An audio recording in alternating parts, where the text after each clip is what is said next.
Subscribe करो मेरा true help गुरु channel को और बेल आइकन को दबाओ लेटेस्ट नया वीडियो देखने के लिए।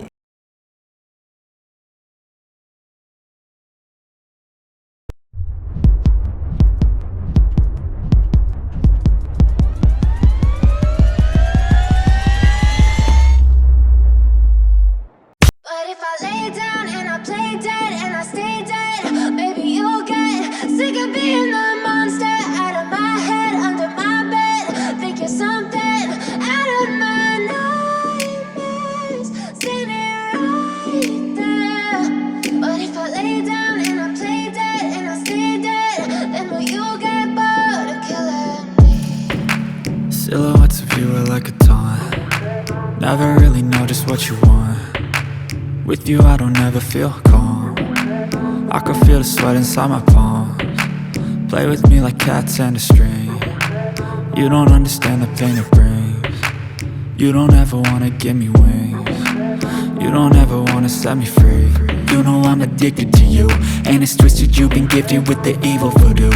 Got me coming back for more, even when I've been screwed. Dolls full of pins, pierce my heart straight through. I got issues in my head, I like you in my bed, but you keep me on red. Oh, everything is like a test, I better not text or I'll come off desperate. But if I lay down and I play dead and I stay dead, baby you'll get sick of being the monster out of my head, under my bed. Think you're something out of my nightmares, standing right there. But if I lay down and I play dead and I stay dead, then will you get bored of killing me? So if I play dead, will you regret everything that you did, that you said? I don't think you understand what you're doing, and my heart's black and blue from the bruising. I feel like when I'm with you I'm losing. I feel like you think that this amusing, sitting there gaslighting and confusing. Was it me? Is it me? Am I deluded? I'm the one who's always sorry, the conclusion. Even though I offer all of the solutions, I wish you loved me like I love you, it's stupid. When I'm alone with you I never feel lucid. I wish I wasn't struck by Cupid. I wish when I first saw you I knew this. When I'm with you I feel so useless, I feel diluted, my heart's been wounded. Silhouettes of you are like a taunt. Never really know just what you want. With you I don't ever feel calm. I can feel the sweat inside my palms. Play with me like cats and a string. You don't understand the pain it brings.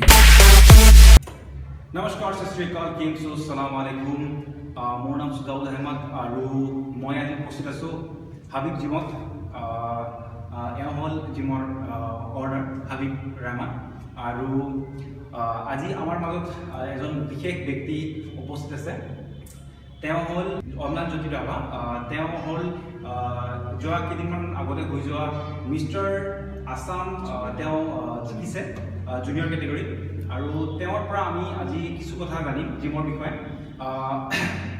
মই বিশেষকৈ টেকন'লজিৰ ওপৰত video' বনাওঁ আৰু আজি মই এইটো এটা জিমৰ টপিক লৈ ভিডিঅ' বনাব ওলাইছোঁ আৰু আজি আমাৰ মাজত উপস্থিত আছে তেওঁ প্ৰত্যেক শনিবাৰকে তেওঁ এই আমাৰ হাবিব জিমত উপস্থিত থাকে আৰু কিছু কথা তেওঁৰ পৰা আমি জানিম।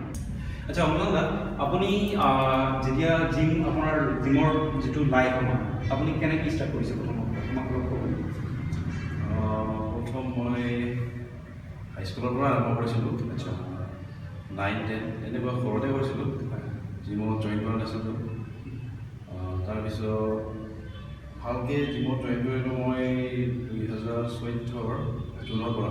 2014 জুনৰ পৰা আপুনি ভালকৈ জইন কৰিছে? কলেজত পঢ়ি আছিলোঁ। কলেজত পঢ়ি আছে তেতিয়াৰ পৰা আৰম্ভ। আচ্ছা আচ্ছা।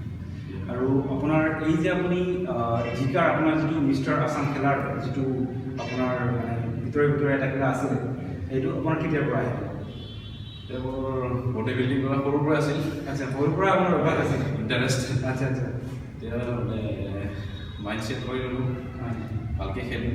ভালকৈ মানে ফাইনেলি আপুনি জিকিলে, মানে মিষ্টাৰ আছাম জুনিয়ৰ কেটেগৰীত আপুনি জিকিলে। এতিয়া আপোনাৰ কেনেকুৱা লাগিছে? আপোনাৰ ইণ্টাৰনেশ্যনেল লৈ যোৱাৰ আপোনাৰ সপোন আছে নাই? হয়, সপোন আছে, চবৰে থাকে সপোন। এমেচৰৰ পৰা আচ্ছা চবৰে সপোন থাকে। চবৰে সপোন থাকে হয় হয়। আৰু বিশেষকৈ মানে আমাৰ যিখিনি আছামৰ মানে ল'ৰা যিখিনি আছে সেইখিনি ল'ৰা মই মানে বহুত জিমত জিম কৰিছোঁ। মই মানে গুৱাহাটীৰ নিচাদত 3 বছৰ জিম কৰিছোঁ। তাতে মই দেখিছোঁ মানে কিছুমান ল'ৰা আহি মানে আপোনাৰ জিমত প্ৰথমতে জিমটো তেওঁলোকে ষ্টাৰ্ট কৰিব নাজানে। কেনেকৈ ষ্টাৰ্ট কৰিব লাগে আচলতে? ষ্টাৰ্টটো নতুন এজন ল'ৰা মানে জিম আহি মানে কেনেকৈ তেওঁ নিজকে মানে প্ৰিপেয়াৰ কৰিব লাগে যে এইটো কৰিলে আমাৰ শক্তিটো পাৱাৰটো আমি পাম, তাৰপিছত আমি বেলেগ কিবা কৰিব বেলেগ যিবিলাক আমাৰ ডাঙৰ ডাঙৰ মেচিন আছে সেইবিলাক আমি ইউজ কৰিব পাৰিম। জিম ষ্টাৰ্ট কৰাটো মানে কিমান বছৰ হ'ল? ভাল ট্ৰেইনাৰ নকৰিলে হ'ল। জিমতো ট্ৰেইনাৰ থাকে মানে তেওঁলোকৰ পৰা গাইডেঞ্চখিনি ল'লেই হ'ল। আৰু ফাৰ্ষ্ট মানে ফ্ৰী ৱেট মানে যিবিলাক এক্সাৰচাইজ আছে কোনখিনি মানে বেছিক কোনখিনি মাৰিব লাগে? বেছিক মানে পুছ-আপৰ পৰা পুছ-আপ, পুল-আপ, ডিপছ, আচ্ছা বেঞ্চ প্ৰেছ এইবিলাক বেছিক আৰু এইবিলাকৰ আৰম্ভ কৰিলে হ'ল। আৰু মষ্ট ইম্পৰ্টেণ্ট কাৰ্ডিঅ' লাগে। কাৰ্ডিঅ' আচ্ছা। আৰু বিশেষকৈ আমাৰ যিটো ইণ্ডিয়ান যিটো ৰেচিপি হয় খানাবিলাক হয় বহুত মানে কি হয় তেলজাতীয় হয় আৰু মছলাজাতীয় বহুত হয়। ফেটছটো আমাৰতো বহুত চবৰে থাকে। তে সেই হিচাপত ফেট থকা মানুহখিনি যিখিনি মানে আপোনাৰ পেটটো ডাঙৰ থাকে সেইখিনি মানুহ আপোনাৰ কেনেকৈ এক্সাৰচাইজ কৰিব লাগে? তো সেইটোৰ কাৰণে বেষ্ট এক্সাৰচাইজ হ'ল কাৰ্ডিঅ' আৰু ডায়েট। আচ্ছা এই দুটা ভালকৈ কৰিলে দুটা ভালকৈ কৰিলে মানে মেইনটেইন হ'ব লাগে। আচ্ছা তো আৰু আপোনাৰ যিখিনি ল'ৰা কিছুমানে আকৌ হঠাৎ আপোনাৰ জিম কৰিছে আগতে কিন্তু হঠাৎ এৰি দিছে মাজতে আকৌ জিম কৰিব আহি মানে তেওঁলোকে কেনেকৈ মানে প্ৰস্তুতি লোৱা ভাল হয় তেওঁলোকৰ মানে কেনেকৈ আপোনাৰ মাজতে এৰি দিয়াৰ পিছত কিন্তু জিমৰ সেইটো বস্তু নাথাকে আমাৰ কিন্তু পটককৈ ধৰাৰ পিছত আকৌ নতুনকৈ প্ৰথমৰ পৰা ষ্টাৰ্ট কৰিব লাগে নে আৰু ডাইৰেক্টলি মেচিনৰ পৰা ষ্টাৰ্ট কৰিব লাগে? ডাইৰেক্টলি কৰিব পাৰে মানে ধৰক লাইট ৱেইট কৰিলে হ'ল। লাইট ৱেইট আচ্ছা আচ্ছা লাইট ৱেইট কৰিব লাগে। আচ্ছা অৰুণদা আপুনি কিবা ক'ব নেকি? মই আৰু কি ক'ম আছে আৰু মানে কুৱেশ্যন বহুত আছে আপোনাৰ যিহেতু আপোনাৰ সময় বহুত কম আপুনি প্ৰত্যেক ছেটাৰডে আমাৰ উপস্থিত থাকে আৰু সেই হিচাপত মানে আৰু এটা কথা আপোনাক ক'ব বিচাৰিছোঁ যে আমি যে যিটো আমাৰ যিটো নতুন ল'ৰা জিমত এডমিশ্যন কৰিয়ে কিন্তু প্ৰ'টিন খোৱা ষ্টাৰ্ট কৰে। আচ্ছা প্ৰ'টিনটো বস্তুটো আচলতে কেতিয়া ল'ব? সেইটো আচলতে বহুতে ভুল কৰে মানে ষ্টাৰ্ট কৰাৰ লগে লগে যিবিলাক ছাপ্লিমেণ্ট ইউজ কৰে তেনেকুৱা নহয়। ষ্টাৰ্টত যিবিলাক নেচাৰেল আছে ধৰক চিকেন, কণী, মাছ এইবিলাকৰ পৰা ষ্টাৰ্ট কৰিব লাগে। যেতিয়া নেচাৰেল ডাইটিং কৰিব লাগে নেচাৰেল যিখিনি তাৰপিছত ধৰক যেতিয়া মানে আহি যাব অলপ হেভি ৱৰ্কআউট কৰিব পাৰিব তেতিয়া ছাপ্লিমেণ্ট ইউজ কৰিব পাৱাৰটো যেতিয়া তেওঁলোকৰ আহিব। আৰু ভাতটো খাব আমি কিমান পৰিমাণৰ ভাত খাব লাগে? এইটো বডি ৱেইটৰ লগত কথা চবৰে ভাতটোতো আমি খাবই লাগিব ভাত নাখালেতো পাৱাৰ নাহিব। ভাত মানে যিকোনো কাৰ্বহাইড্ৰেট ধৰক অ'টছ, ৰুটি, ভাত আৰু অ'টছটো খাব লাগে। ৰাতিপুৱা যদি আমি অ'টছ বা গাখীৰৰ লগত কিবা তাৰ কিচমিচ বা কিবা কাজু মিক্স কৰি আমি খাওঁ তেনেকৈ খাব পাৰিম।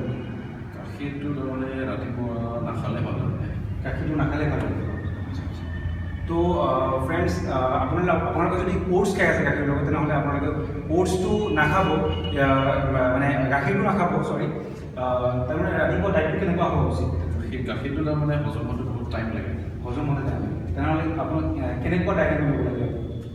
হেভি ডাইট হেভি মানে যদি এক্সাৰচাইজ কৰে ৰাতিপুৱা তেতিয়া 1 ঘণ্টা আগত কাৰ্বহাইড্ৰেট অ'টছ আচ্ছা আৰু কণী ল'লে হ'ল। অ'টছ আৰু কণী আৰু কাৰ্বহাইড্ৰেট আৰু প্ৰ'টিন এইটো এক্সাৰচাইজ কৰাৰ লগে আৰু এটা কথা মই মানে নিউজত পাইছিলোঁ মানে এইটো বস্তু আপোনাৰ কণী আৰু কল একেলগে খালে মানে ভিতৰত বিষ হৈ যায়। এইটো মিছা কথা। মই মানে নিউজত পাইছিলোঁ নিউজ চেনেলটো বহুত ডাঙৰ হয় মোৰ খোৱা এক্সপিৰিয়েঞ্চ আছে মানে কোনোবা মৃত্যু হৈছিল শুনিছোঁ মানে নাই বেলেগ কাৰণ হ'ব পাৰে এনেকুৱা নহয়। এনেকুৱা নহয় কণী আৰু মানে কল খাব পাৰি মানে আপোনাৰ কলতো কল ৰেগুলাৰ খাব লাগিব পাৰে ৰেগুলাৰ আপোনাৰ কেইটাকে 3টাকে 4টাকে কেইটাকে মানে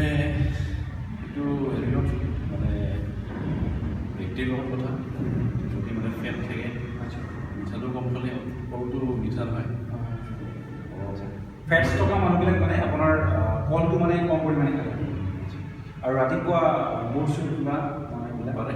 বুট খাব লাগিব আৰু বেছিভাগ আমাৰ মানুহবিলাক খুব মছলাজাতীয় বস্তু খায় দুপৰীয়াৰ মানে যিটো আহাৰ হয় তেওঁলোকে মানে ৰাতিৰ কিছুমানে ৰাতিপুৱাৰ মানে মানে য়েল্লো পৰ্চন সেইটো হয় সেইটো মই পিছত কৈ আছোঁ তাৰপিছত মানে আপোনাৰ যিটো কিছুমানে দুপৰীয়াৰ আহাৰ আৰু ৰাতিৰ আহাৰ ডিফাৰেঞ্চ ৰাতি কম খাব লাগে নে বেছি খাব লাগে ৰাতি ৰাতি আচলতে কাৰ্বহাইড্ৰেট ডাইজেষ্ট হোৱাতে আমাৰ বহুত সময় লাগে আপোনাৰ এই ৰাতি আমি খোৱাটো আমাৰ কিন্তু অলপকৈ খাব লাগে নে বেছিকৈ খাব লাগে অলপকৈ খোৱা মানে কাৰ্বহাইড্ৰেটটো কমাই খালে হ'ল ৰাতি ৰাতি কাৰ্বহাইড্ৰেট কমাই খাব লাগে বাকী প্ৰটিন খাব পাৰে চালাড খাব পাৰে প্ৰটিনটো আচ্ছা ৱে প্ৰটিনটো আপোনাৰ এক্সাৰচাইজ কৰাৰ পিছত খাব লাগে নে ৰাতি খাব লাগে ৱে প্ৰটিনটো এইটো আগতে পিছতে কৰে ৰাতিও পাৰিব খাব আচ্ছা তো ফ্ৰেণ্ডছ আপোনালোকে যদি কিবা ৱে প্ৰটিন বা কিবা বেলেগ ছাপ্লিমেণ্ট খাই আছে তেনেহ'লে আপোনালোকে এক্সাৰচাইজ কৰাৰ পিছতো খাব পাৰিব আৰু ৰাতিও খাব পাৰিব ৰাতি খালে ডাইজেষ্ট হোৱাতে মানে সময় লাগে বস্তুবিলাকৰ অলপ তেতিয়াহ'লে ৱে প্ৰটিনটো আচলতে এইটো খালে হ'ল যিটো মানে হেৰি আছে কি আছিল এইটো কোনটো আপোনাৰ কি আছে কনচেনট্ৰেট আৰু হাইড্ৰলাইজাৰ কিবা আছে আচ্ছা এইটো কি মাছালৰ আপোনাৰ কনচেনট্ৰেটটো তাৰমানে হেৰি মানে সোনকালে ডাইজেষ্ট হয় আৰু সোনকালে ডাইজেষ্ট হয় আচ্ছা আচ্ছা সেইটো এক্সাৰচাইজ কৰাৰ আগতে খাব পাৰে তো আৰু এটা কথা দাদা এই মানে আপোনাৰ যিটো আমি কণী খাওঁ কিছুমানে আকৌ কণীটো একদম ডাইৰেক্টলি 4-5টা কণী ডাইৰেক্টলি খাই দিয়ে এতিয়া আমি কণীৰ যে ভিতৰটো খাব নালাগে বহুতে নাজানে কণীৰটো ভিতৰটো খালে কি হয় আপোনাৰ মানে এগটো খাব পাৰে কম পৰিমাণে কম পৰিমাণে খাব কলেষ্ট্ৰলটো বাঢ়ি যাব পাৰে কলেষ্ট্ৰল বাঢ়ি যাব পাৰে ফেটছ থকা মানুহৰ কাৰণে কিন্তু অলপ নাখালে ভাল মানে বেচিকলি আমি কি খাব লাগে হোৱাইট পৰ্চনটো খাব লাগে হোৱাইট যিটো খাব পাৰে তো ফ্ৰেণ্ডছ আমাৰ ওচৰত সময় খুবেই কম আৰু দাদা আহিছে আজি তেওঁ প্ৰত্যেক ছেটাৰডেকে আহে আৰু আহিব পিছলৈ ভিডিঅ' বনাম ভাল ভাল ভিডিঅ' বনাম আপোনালোকৰ কাৰণে আৰু এইখন আমি য'ত উপস্থিত আছোঁ আজি হাবিব জিমত নতুন জিম হয় এইখন কৃষ্ণাইত আজি যদি আপোনালোকে কৃষ্ণাইত কোনোবা থাকে চাই আছে আমাৰ ভিডিঅ'টো আপোনালোকে জলদি আহক আৰু এই জিমত এডমিশ্যন কৰি লওক ধুনীয়া ধুনীয়া বস্তু আনিছে আৰু তেওঁতো আছে আমাৰ ছাৰ তেওঁ ট্ৰেইন কৰিব আপোনালোকক তো আজিৰ কাৰণে এইখিনিয়ে নমস্কাৰ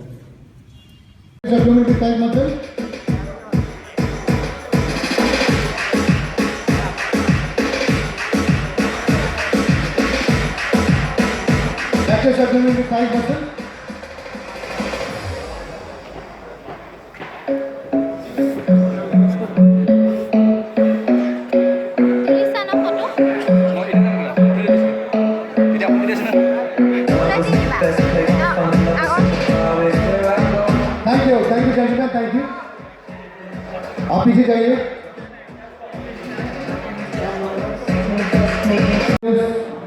लेकिन चैंपियन तो एक ही बनता है। अभी आप लोगों के बीच में चैंपियन हु इज चैंपियन